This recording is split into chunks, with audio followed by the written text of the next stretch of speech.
예, 여러분 반갑습니다. 야옹, 어반입니다. 오늘 이야기는, 왜 남자들의 책임감은 요즘 들어 다 개박살이 났는가라는 그런 주제로 이야기를 해보려고 합니다.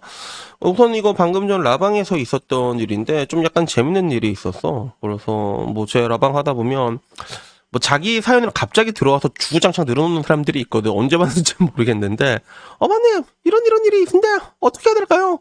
아, 남자친구가 이랬는데 어떻게 해야 될까요? 이런 이야기들이 가끔가다 한 번씩 나와, 실질적으로. 그래서 무슨 일인지 들어보자. 전대를 할까 그러면 전대는 또 부담스러워요. 싫은데 내 얘기 듣고 하시면 안 돼요.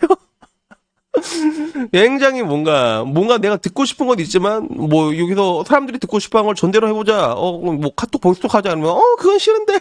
그러면서, 자기가 듣고 싶은 거에 대해서 꼭 듣기를 원하는 이런 어린아이 같은 자녀분들은 굉장히 많은데, 근데 방금 전에 있었던 사연이 어떤 사연이 있었냐면, 남자친구가 싸우고 나면 빡쳐가지고 연락을 다 차단을 박아버린다는 거야. 여자 카톡 차단 박아버리고, 전화번호 차단 박고, 다 박아버린다고 하더라고. 근데 또 그런 상황이 오게 되면 또 여자가 또 전전긍긍하게 돼. 뭐 이 남자가 개씹 알파인지 아닌지는 모르겠는데, 근데 이게 도대체 왜 그럴까요? 라고 얘기를 하는 거예요. 그런데 난 일단 좀 놀라운 게 뭐냐면, 놀라운 게, 야, 남자가 아무리 빡이 쳐도 뭐 이렇게 연락처 끊어버리고 다 차단 박아버리고 헤어져라고 하는, 이제 헤어져. 그리고 이제 연락처하고 카톡을 다 차단 박아버린대. 그게. 그리고 나중에 조금 있다가 슬금슬금 하나씩 푼대. 뭐 이게 카톡은 안 풀었다가 이제 전화는 풀고, 그러면 또 이제 거기서 또 이게 전전긍긍 하는가 봐. 그게 이 모습은 흡사 과거 여자들이 했던 모습이잖아, 사실.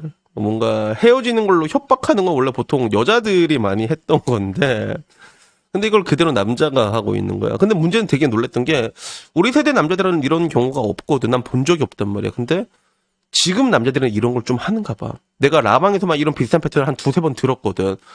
남자가 먼저 더 열받아갖고 카톡 박아버리고 차단 박아버리고 헤어지자 말하고 차단 박아버리고 잠수 타버리고 진짜 그래. 그래서 원래 뭐 남자들은 동굴 안으로 들어가는 그런 성향이 있긴 있지만, 마치 이게 예전 남자와 너무 많이 달라져 버린. 그래서 이런 것들을 보게 되니까 왜 지금 남자들의 그런 책임감들은 줄어들 수밖에 없었나로 다시 회귀하게 되더라고. 그리고 여기에 대해 가지고 뭐 나는 어떻게 얘기했냐면, 일단 남자가 좀 감정적으로 군 게 있긴 한데, 근데 보통 남자가 웬만큼 빡치기 전까지 그렇게까지 행동하지 않는다고. 보통 남자는 웬만큼 빡치기 전까지 그렇게 감정적으로 행동하지 않거든. 그래서 네가 얼마나 빡치게 했는지 한번 잘 생각해 보라고. 잘 생각해 보라고. 나도 옛날에 그렇게까지 난 이거 어떤 적이 있었냐. 그렇게까지 나도 이렇게 되게 감정적으로 이렇게 여자한테 존나 화를 낸 적이 있었는데, 근데 그때는 진짜 내가 내 여자친구 팰 뻔해가지고 내가 진짜 참다 죽는 줄 알았다. 그러니까 맞아요, 오빠 제 남자친구도 저 계속 만나면 저 때릴 것 같대요. 그러면서 나중에 그 문제점은 뭐냐면, 자기가 싸울 때 카톡으로 비비 꼬는가 봐. 남자 그 신경을 뭐 니깎게 뭐 그러면 어쩌고 약간 이런 거 있잖아. 그런 게 있는가 봐. 왜 그랬냐고. 그러면 남자는 그런 모멸감을 느끼는 여자와 누가 같이 할 수 있겠냐고. 입장 바꿔서 너라도 만약에 남자가 너한테 니깐년이 뭐 어쩔 건데 뭐 이러면서 너 그 새끼 만날 수 있겠냐고. 만나니까 뭐 지도 할 말은 없지. 근데 문제는 이게 옛날과 달리 되게 감정적인 남자들이 많아졌다는 것들과, 근데 이게 또 어떤 부분으로 확장이 되냐면, 확실히 세대 간을 봤을 때 관통되는 부분들이 옛날과는 많이 달라진 것 같아. 아까 말했던 뭐 감정적인 것들 떠나가지고, 나는 어떤 경우도 본 적이 있냐면, 내 옛날 여자친구의 베프 중에 한 명이었는데 헤어졌단 말이야. 헤어졌어. 물론 헤어졌는데 그 여자가 잘못하긴 했어. 바람 피다가 걸린 약간 그런 느낌이었거든. 근데 남자가 떻게 했냐면, 그동안 자기가 했던 모텔 영수증까지 하나하나 다 호텔 이런 거 다 해서 반씩 내놓으라 그걸 청구를 해버린 거야.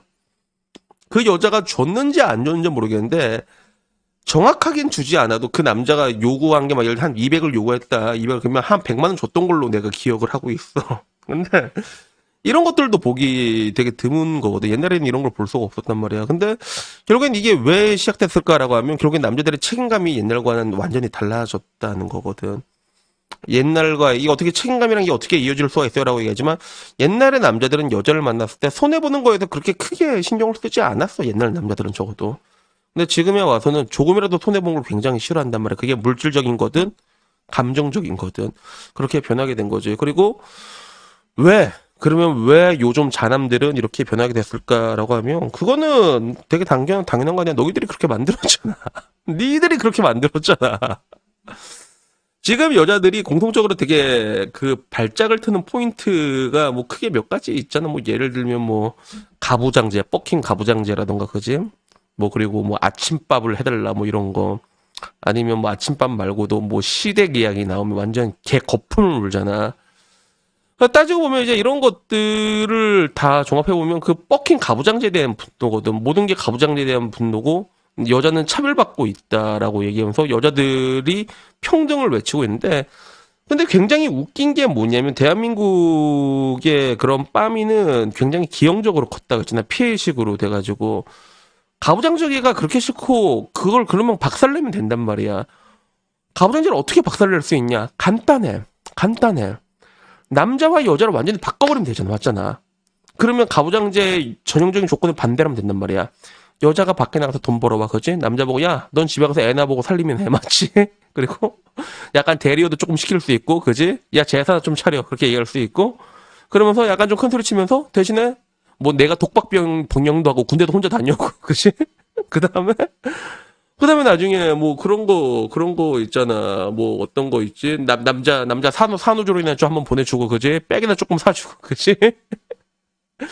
그런 일련의 과정들을 말 그대로 반대로 하면 된단 말이야. 반대로 하면 돼. 대리효도나 좀 해라. 그리고 나중에 내가 돈 많이 벌어갖고 좀 이쁘고 어린애 만나면 되잖아. 근데 그 반대로 가부장제를 철저하게 박살내는 여자를 여러분 본 적이 있으세요? 애초에 본 적이 없을 거란 말이야. 그러니까 이거부터가 이미 잘못된 거야.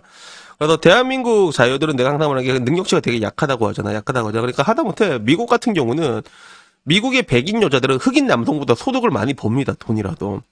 근데 한국의 그런 뭔가 내가 항상 얘기하잖아. 한국 그런 여성 경제 참여 이런 건 최하위잖아. 항상 약해. 약하단 말이야. 그러면 가부장제라는 핵심의 근간이라는 건 결국엔 그 책임감에서 오는 거거든. 남자들이 왜 그렇게 하야 책임감을 가지고 오게 되는 거란 말이야. 그러면 반대로 여자가 책임감을 가지고 그걸 다 박살내면 되는 건데 그런 건 전혀 없어. 그래서 그 큐언니 영상 봐도 그 얘기 하잖아. 해외 결혼이 여러분들 좋아하는 양남 만나지 말고 엿댄다고. 왜? 양남의 문제가 뭔 줄 알아, 여러분? 한남이 아닌 게 문제란 말이야. 거기 애들은 한남이 아닌 게 문제가 돼. 그래서 정말로 능동적이고 그런 여자들이면 나와서 살아라는데 또 의외로 또 그런 여자가 많지가 않은 거니까 따지고 보면 가부장제를 그렇게 싫어하지만 결국에는 가부장제를 그렇게 좋아하는 게 대한민국 그런 자유라고 볼 수 있는데 근데 그 가운데도 불평불만만 계속 얘기하고 있으니까 그 와중에는 가부장제를 이제 계속 이제 퍼킹 얘기하면서 이걸 전부 다 박살내버리고 결국에 남아있는 건 뭐야? 결국엔 이 기형적인 이야기의 끝은 뭐냐면 여러분 그 덕후 이런 데 보면 알지? 야 무슨 남자가 여자한테 저러냐, 뭐 저런 걸 시키냐, 살림살이를 왜 시키냐라고 얘기하면서 그건 뭐냐면 우리 남편은 돈 2억 버는데 집에서 요리해준다. 이거 아니야. 여자로서 아무것도 하지 않으려고 한단 말이야. 아무것도 책임지지 않으려고 한단 말이야. 그러니까 어떻게 된 거야? 남자들도 똑같이 책임감이 떨어질 수밖에 없는 거지.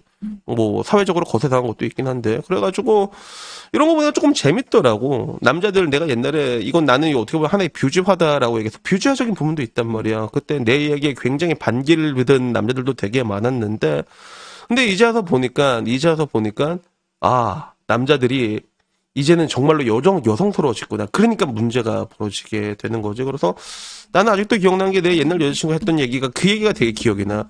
오빠는 요즘 남자 같지 않아서 좋아라는 얘기를 한 적이 있었거든. 뭐 연령차가 많이 나니까 요즘 남자랑 난 좀 갭이 있긴 하겠지. 근데 그 요즘 남자답지 않아서 좋다는 이면에 들어있는 말이 무엇일까라고 생각을 해보면 어떻게 보면 뭐 이 문제는 애초에 처음부터 정해져 있던 문제가 아니었나. 이 남자들이 변할 수밖에 없는 지금 환경이 다 그렇게 돼가고 있잖아. 그러니까 여기에 대해서 그냥 다시 한번 생각을 해보게 되더라고. 그래서 여튼 뭐 오늘 얘기하고 싶은 내용은 여기까지입니다. 이제 남성들에게 책임감 이런 걸 요구한다는 것도 이제 좀 뭐라고 해야 될까? 난 항상 남자는 책임과 인정의 동물이라고 생각을 했는데 이제 그런 것마저도 녹록치 않은 그런 시대가 이미 와버렸나라는 생각도 들고 한편으로는 그렇다고 하더라도 남자란 동물은 항상 인정을 갈구하기 때문에 뭔가 좀 그 뭐라고 해야 될까? 가정이라는 걸 책임지면 당연히 그런 걸 해 나갈 거라고 생각을 해. 그게 DNA라고 생각을 하는데 근데 이제 와서는 이제 그런 걸 하면서도 옛날에는 내가 이걸 왜 하지? 라는 생각이 남자들은 다 그런 생각을 가지고 있단 말이야. 근데도 그 꿋꿋이 했다면 지금은 이제 어씨, 열받네. 이렇게 변하는 거는 굉장히 당연한 수순이 아니었나라는 뭐 그런 생각이 듭니다. 그래서 저는 뭐 오늘 이야기 여기까지고요. 다음에 좀 더 재밌는 이야기로 찾아뵙도록 하겠고, 오늘도 우리 목도리의